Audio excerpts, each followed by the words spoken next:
Gilbert Arenas out indefinitely. How will that affect your lineup? Listen up and you will see. This is Stardom Sit-em. I'm Shehadi alongside fantasy basketball writer Sergio Gonzalez. Let's start with the Wizards. Mike Miller is a perfect starting out point because he has been active, but he's not playing. Maybe with Arenas out, he will. Yeah, we think he's a player who's going to make a big impact once he does return. He's been active the last couple of games for the Wizards, but they aren't ready to put him back into the lineup. That could happen this weekend. Keep a close eye on that. When he does return, he's a player we think could have an impact on a player like Randy Foye, who we'll talk about next. Yeah, let's talk about Randy Foye right now because he's not starting for Washington, but should he be starting for fantasy owners? That's the question. Yeah, I really like him going forward. He wasn't the starting point guard in the first game after the Gilbert Arenas suspension, but he did play 30 minutes off the bench, and he's had success in that role in the past. Last season with the Minnesota Timberwolves, he averaged 16 points, 4 assists, and 3 rebounds. So he's a player who could be plugged into the lineup, even if he isn't a starter, could get around 30 minutes per game and continue to put up this type of production. So we think he's a player to start. All right, Serge is a tough crowd because Michael Redd goes out there Saturday against the Thunder, 27 points,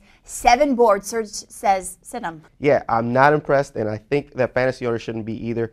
He followed up the big game with just 9 points against the Nets on Tuesday, and he was actually a player we talked about in Monday's Fantasy Fast Break video as a player to keep an eye on this week because he's had a few big games since coming back from his knee injury in mid-December. Unfortunately, he hasn't been able to back any of those up, and until we see that happen, the Bucks do play 2 games this weekend, and unless he puts together 2 solid stat lines in a row, we don't recommend activating him. You are not impressed yet. You are, however, impressed with Omri Casspi. The rookie is on a roll, 4 straight games, 20 points. Will he keep on going? I think he can, and he's a player who could eventually be affected with the return of Kevin Martin, possibly watering down the offensive touches there. But with Kevin Martin missing so much time, he's been out since early November, we don't think he's going to be ready to insert right away into a major role. And Casspi, along with Tyreke Evans, have established himself as a go-to guy for the Kings, and we think that's going to continue. He's averaging 23 points and 8 rebounds in 3 January games, and we think that fantasy owners should keep starting him.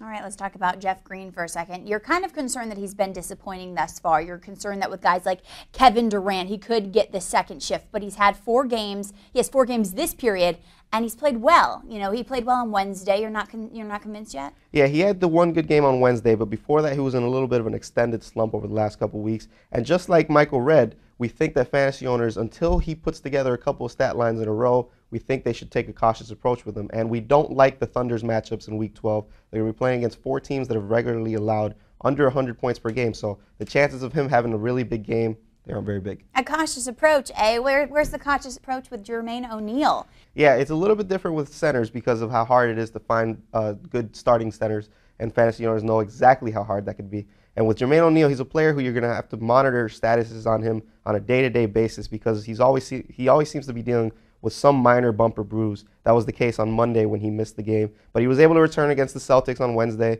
with a good stat line. He had 14 points and 8 rebounds. And as long as he's healthy, those are the type of numbers he can put up. We love his matchups in Week 12, and he's going to be playing the likes of the Golden State Warriors, the Houston Rockets in a 4-game week. Good thing, as long as right? he's healthy, you're going to want to keep him back. All right, that's good matchups right there. Sitting at center, Roy Hibbert. You say it's very simple. Why? It's very simple, fantasy owners. As long as Troy Murphy's in the lineup, Roy Hibbert should be out of your fantasy lineup because he's a much different player when Troy Murphy's in there, and we think Murphy could return over the weekend. Keep a close eye on that right here on CBSSports.com. If that happens, you're going to want to sit Roy Hibbert. His numbers just aren't the same when Troy Murphy's in the lineup. But what if Murphy doesn't come back? If Murphy doesn't come back, then fantasy owners keep him in there. Just keep a close eye on that. We do think that Murphy's going to be back over the weekend, so keep an eye on that right here on CBSSports.com. Monitor it. We will help you. Sergio Gonzalez, I'm Shehadi. We'll talk to you soon.